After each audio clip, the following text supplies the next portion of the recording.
자, 대표님, 네, 손님들이 가장 많이 물어보는 질문 베스트 5가 뭐가 있을까요?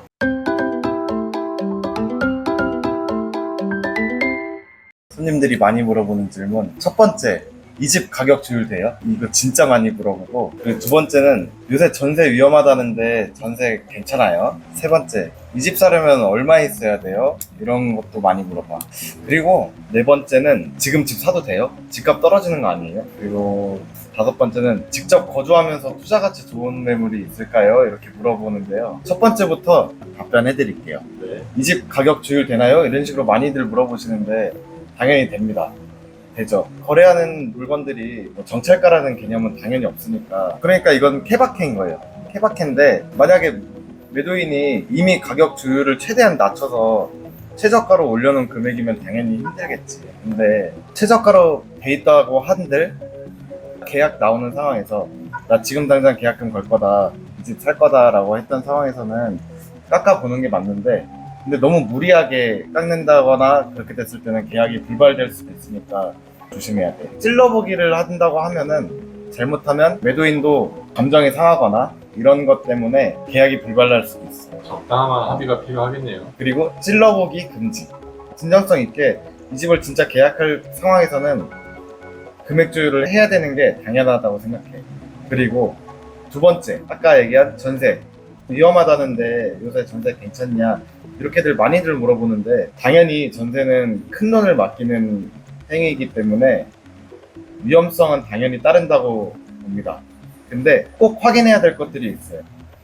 이 집의 매매가 시세가 얼마인지, 이 시세에 전세가가 합당한지를 봐야 되고, 그리고 두 번째로 이 집에 근저당이 얼마나 잡혀 있는지, 그리고 임대인이 국세나 지방세 체납 사실이 있는지 없는지 정도, 이 사람이 나중에 보증금을 돌려줄 수 있는지 없는지는 서류를 보면은 돌려줄 수 있겠다 없겠다라는 게 보이기 때문에 그 집의 전세가 시세가 맞는지를 보는 게 제일 확실할 것 같아.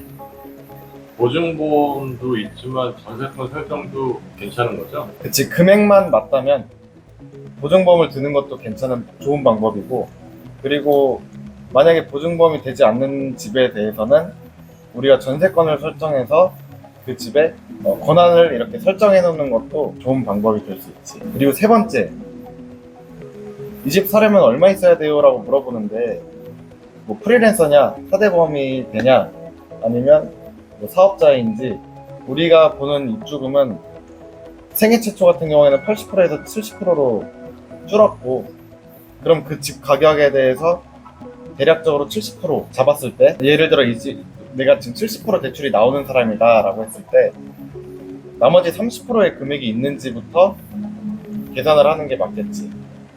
예를 들어서 뭐 5억짜리 집인데 집을 처음 사는 사람이다. 그러면 70% 정도 나온다고 가정했을 때 대략적으로 1억 5천이 있어야 된다. 이런 식으로 계산을 해서 내가 얼마를 갖고 있는지, 그리고 대출은 몇 프로 나올지부터 계산을 하는 게 중요할 것 같아요. 그리고 네 번째, 지금 집 사도 돼요? 집값 떨어지는 거 아니에요? 이런 얘기들 많이들 하는데, 저는 살 수 있으면 언제든 사도 된다고 생각을 합니다. 집 사는 시기는 우리가 투자를 전업으로 해서 매매를 하는 사람들이 아닌 이상 집 한 채씩은 사는 게 다들 목표기도 하고, 특히 월세 사는 사람 같은 경우는 집 사는 게 더 유리하지 않을까요? 월세보다는 대출을 받아서 사는 게 오히려 월 납입금이 줄을 수도 있기 때문에 집을 사는 게 더 유리하다고 생각을 하고, 그리고 최근에 이제 봤던 손님들 유형 중에 100% 대출을 받아가지고 집을 사셨던 분이 있는데 10년이 지난 상태에서 이제 그 집을 팔게 됐단 말이야. 근데 원금이 같이 갚아지다 보니까 8천만 원이라는 돈이 생긴 거야. 그래서 그 8천만 원 가지고 또 새로운 집을 사게 됐고, 이렇게 하면서 내 자산이 조금씩이라도 강제적으로 모이기 때문에 돈이 없어도 집을 살 수 있는 환경이 된다고 하면 월세를 사는 것보다는 매매를 하는 게 훨씬 좋다. 난 이렇게 생각해. 그리고 다섯 번째, 우리 직접 거주하면서 투자가치 좋은 매물이 있는지 엄청 많이 물어보는데 그런 집이 있기가 쉽지가 않죠. 그러니까 우리가 얘기하는 투자는 재개발이나 재건축, 재개발이 돼야 되는데, 재개발은 우리 업계에서 얘기하는 썩빌, 썩은 빌라, 오래된 집 아니면 아파트도 마찬가지로 재개발이 되려면 오래된 건물을 신축으로 개발이 돼야지만 호재가 있는데 내가 거주를 하겠다고 하면 당연히 내가 살기 편한 집, 연식이 오래되지 않았거나 뭐 주차가 편하다든가 이러한 환경들을 고려해서 살아야 되는데 투자는 좀 다른 얘기 같아. 투자는 내가 살기 불편하고 오래돼 있는 집일수록 나중에 개발 호재가 더 많기 때문에 살면서 불편함을 감수해야 되는 거고 그 불편함을 감수를 하면서 내가 추후에 돈을 벌지 아니면 내가 좀 편하게 사는 게 중요한지 이게 확실시 돼야지 나의 상황에 맞게 집을 봐야 되는 거지 두 마리 토끼를 잡기는 힘들다. 저는 그렇게 생각합니다. 혹시 궁금하신 게 있나요? 어떤 영상을 올려주실 계획이 있으신가요?